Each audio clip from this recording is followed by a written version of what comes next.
अभी हम कोई इन्वेस्टमेंट करते हैं, घर खरीदते हैं, ज़मीन खरीदते हैं, या कोई शेयर खरीदते हैं, किसी कंपनी में इन्वेस्ट करते हैं, या कोई भी मेटल खरीदते हैं जिसको हम इन्वेस्टमेंट पर्पज से रखते हैं अपने पास, तो उससे मेन मोटिव होता है प्रॉफिट कमाना।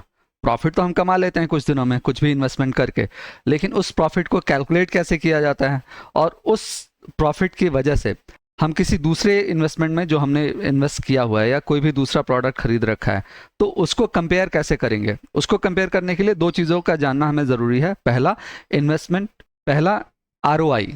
आरओआई आपने सुना होगा मार्केट में बहुत बार। आरओआई होता है रिटर्न ऑन इन्वेस्टमेंट। दूसरा होता है कैगर या सीएजीआर, मतलब कंपाउंडिंग एनुअल ग्रोथ रेट। तो आइए चेक करते हैं दोनों को कैसे कैलकुलेट किया जाता है और इनके क्या इस्तेमाल मार्केट में या आम जिंदगी में हम क्या इस्तेमाल कर सकते हैं, किस तरह से इनका यूज़ करके हम अपने मतलब की चीज़ें निकाल सकते हैं। आइए देखते हैं। रिटर्न ऑन इन्वेस्टमेंट जानने के लिए पहले हमें प्रॉफिट निकालना पड़ेगा। मान लीजिए कि हमने कोई भी सौदा खरीदा, हमने 100 रुपये पे खरीदा और कुछ समय के बाद वो 150 रुपये हो गया। मतलब हमारा जो प्रॉफिट हो गया कितना हो गया, 150 माइनस 100, मतलब 50 रुपये का हमारा प्रॉफिट हो गया। और इस 50 रुपये का जो प्रॉफिट हुआ है, इसको हमने अगर परसेंटेज टर्म में जानना है, इन्वेस्टमेंट के प्रोपोर्शनेट कितना प्रॉफिट हमारा हुआ है, ये जानने के लिए जो हम फॉर्मूला इस्तेमाल करेंगे उसे ही बोलते हैं आरओआई या return on investment. Return on investment एक बहुत ही पॉपुलर फार्मूला है जिससे हम अपने रिटर्न ऑन इन्वेस्टमेंट एक बहुत ही अच्छा और बहुत ही पॉपुलर मैट्रिक्स है जिससे हम अपने इन्वेस्टमेंट का परफॉर्मेंस चेक करते हैं और उस परफॉर्मेंस को किसी दूसरे इन्वेस्टमेंट से भी कंपेयर कर सकते हैं आरओआई निकाल कर। इसके लिए जो फार्मूला है वो मैंने नीचे दे रखा है, अगर आप देखें तो यह है। आरओआई निकालने के लिए हमें पहले जो भी हमारा एंडिंग बैलेंस है, मतलब जो हमारा इन्वेस्टमेंट का वैल्यू है इन्वेस्टमेंट के बाद, उसमें से जो बिगनिंग बैलेंस बिगनिंग में जो हमने वैल्यू इन्वेस्ट की थी उसको घटा देंगे तो हमारा प्रॉफिट निकल के आ जाएगा, जैसे अभी हमने चेक किया था प्रॉफिट। और उसको हम डिवाइड कर देंगे बिगनिंग बैलेंस से, जो भी हमारा इन्वेस्टमेंट का जो वैल्यू था उससे हम डिवाइड कर देंगे और सबको पूरे को मल्टीप्लाई कर देंगे 100 से, तो हमारा आरओआई निकल के आ जाएगा। चार्ट पे हम देख लेते हैं इसका एग्जाम्पल। ये हमारा इन्फोसिस का चार्ट है, डेली चार्ट है। इसका मतलब एक कैंडल जो है एक दिन की कैंडल है। स्टार्टिंग पॉइंट यहाँ पे 30 अप्रैल है, 30 अप्रैल 2020, और एंडिंग पॉइंट जो हमने लिया है 17 जनवरी 2022। इन्फोसिस में हमने इन्वेस्ट किया था 685 रुपये पे, और टोटल हमारा जो इन्वेस्टमेंट था वो 19 महीने का था। हमारा प्राइस, इन्फोसिस का प्राइस हो गया 1904 रुपये। अगर प्रॉफिट निकालें तो 1904 माइनस 685 1219 रुपये आता है। आरओआई निकालने के लिए हम इसको फॉर्मूले में डाल देंगे, जैसे कि हमने फॉर्मूला पहले ही चेक किया था। Ending balance minus beginning balance, ये हमारा प्रॉफिट हो गया, और divided bye beginning balance multiplied by 100। इस फॉर्मूले में डालेंगे तो हमारा जो वैल्यू निकल के आएगी, आरओआई की जो वैल्यू निकल के आएगी वो निकल के आएगी 177.95, यानी 178% का हमारा रिटर्न ऑन इन्वेस्टमेंट इस इन्वेस्टमेंट में मिला है। इस कैलकुलेशन को करने के लिए मैंने एक एक्सेल शीट बनाई है। आइए देखते हैं एक्सेल शीट पे कैसे कैलकुलेट होता है। इस एक्सेल शीट में आपको कुछ करने की ज़रूरत नहीं है, कोई कैलकुलेशन करने की ज़रूरत नहीं है, सिर्फ आपको बिगनिंग बैलेंस और एंडिंग बैलेंस डालना है। बिगनिंग बैलेंस एंडिंग बैलेंस आप जैसे ही डालेंगे आपका प्रॉफिट निकल के आ जाएगा और आरओआई निकल के आ जाएगा। आरओआई का जो फॉर्मूला मैंने बताया था आपको यहाँ पे ऑलरेडी मेंशन है, तो आपको कुछ भी करने की ज़रूरत नहीं, सिर्फ आपको बिगनिंग और एंडिंग बैलेंस डालने की ज़रूरत है। देखते हैं कैसे होता है। हमारा बिगनिंग बैलेंस था 685 रुपये, एंडिंग बैलेंस था हमारा 1904 रुपये। प्रॉफिट हमारा निकल के आ गया 1219 रुपये, और आरओआई निकल के आ गया 178। इसने राउंड फिगर में कर दिया तो इसलिए 178% दिखा रहा है, अदरवाइज ये 177.95 था।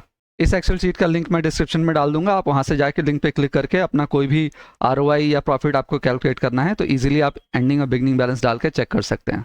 आशा करता हूँ आपको वीडियो पसंद आ रही होगी। पसंद आ रही है तो लाइक कीजिए, और अगर आपके कोई भी क्वेश्चन है तो कमेंट कीजिए, मैं कोशिश करूंगा आपके सारे कमेंट्स को पढ़ के उनके आंसर देने की। दूसरा है सीएजीआर। कभी कभी आपने सुना होगा न्यूज़ में या किसी भी इन्वेस्टमेंट बैंकर को या किसी भी बड़े इन्वेस्टर को बोलते हुए कि इस शेयर का सीएजीआर या कैगर या कंपाउंडिंग एनुअल ग्रोथ रेट 20% है, 25% है। वॉरेन बफेट का सीएजीआर वो 23% बताते हैं। तो इसका मतलब क्या है? सीएजीआर का सीधा मतलब है कंपाउंडिंग एनुअल ग्रोथ रेट। जो भी हमने ग्रोथ हुई है, जो भी हमारे इन्वेस्टमेंट की ग्रोथ हुई है, या जो भी हमने प्रॉफिट एक टाइम पीरियड के दौरान कमाया है, उसको हम एक एनुअलाइज ग्रोथ रेट में कैलकुलेट कर लेते हैं, एक सिंगल नंबर में कैलकुलेट करते हैं। देखिए कैसे होता है। इन्फोसिस का एक एग्जांपल लेते हैं। हमने इन्वेस्टमेंट किया था अप्रैल 2020 में।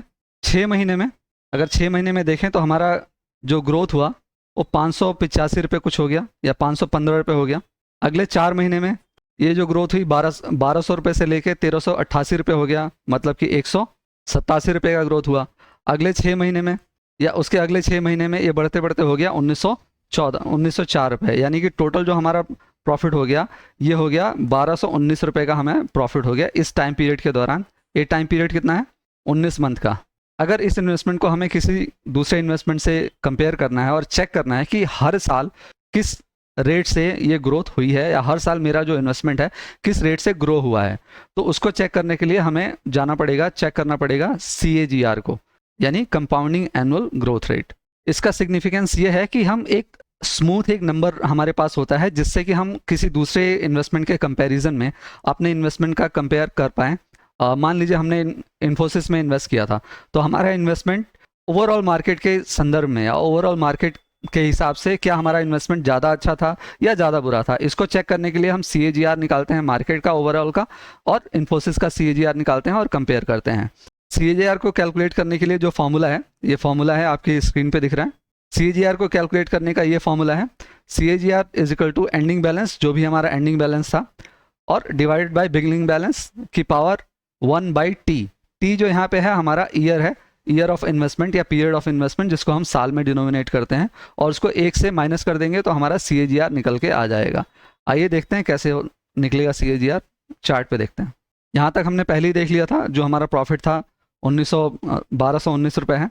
CAGR करने के लिए, CAGR के लिए हमें जो इन्वेस्टमेंट टाइम पीरियड है उसको 1 साल में डिनोमिनेट करना पड़ेगा, यानी 19 महीने हैं, और इसको 12 से डिवाइड कर दिया जाएगा तो 1.75 ईयर्स हो जाएंगे।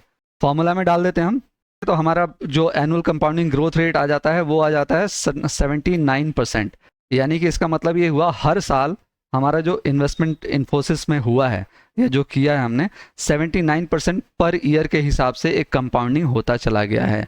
जिस तरह से कंपाउंडिंग इंटरेस्ट रेट होता है उसी तरह से कंपाउंडिंग एनुअल ग्रोथ रेट भी होता है। वहाँ पे हम ब्याज देते हैं, यहाँ पे हमें ब्याज मिल रहा है। जो भी इन्वेस्टमेंट हमारा ग्रो हो रहा है 1 साल में, वो दोबारा से री इन्वेस्ट हो जा रहा है। जैसे एक एक्सेल शीट ROI के लिए बना रखी है, उसी तरह से एक्सेल शीट एक CAGR को या एनुअल कंपाउंडिंग ग्रोथ रेट को चेक करने के लिए भी बना रखी है। यहाँ पे CAGR को कैलकुलेट करने का जो फॉर्मूला है, फॉर्मूला डाल रखा है मैंने ऑलरेडी, आपको कुछ करने की ज़रूरत नहीं है। सिर्फ आप बिगिनिंग बैलेंस डालिए, जैसे 685, और एंडिंग बैलेंस डालिए आप 1904। आप अपना होल्डिंग पीरियड जो है वो साल के हिसाब से डालिए 1.75, और आपका CAGR कैलकुलेट होके आ जाएगा, जो कि 79.99 है। इस तरह से आसानी से आप CAGR निकाल सकते हैं। और जब आपका CAGR निकल गया, यहाँ पे CAGR हमारा आया है 79%, मतलब कि हमारा जो इन्वेस्टमेंट है 79% के हिसाब से हर साल कंपाउंडिंग होके ग्रो हो रहा है। और अगर हम CAGR देखेंगे ओवरऑल मार्केट का या बैंक निफ्टी या निफ्टी का हम CAGR देखेंगे तो वो 15% के हिसाब से है, जबकि हमने जो इन्वेस्टमेंट किया है वो 79% का हमें CAGR का रिटर्न मिल रहा है। तो ये इन्वेस्टमेंट हमारा बहुत ही अच्छा है। इस CAGR को कैलकुलेट करने का जो शीट है वो भी, उसका लिंक मैं आपको डिस्क्रिप्शन में दे दूंगा। आप वहाँ से लिंक पे क्लिक करके आराम से अपना ROI या CAGR कैलकुलेट कर सकते हैं। इसमें आपको कुछ भी कैलकुलेशन करने की ज़रूरत नहीं है, सिर्फ आप वैल्यू डालिए और आपका कैलकुलेशन अपने आप हो जाएगा।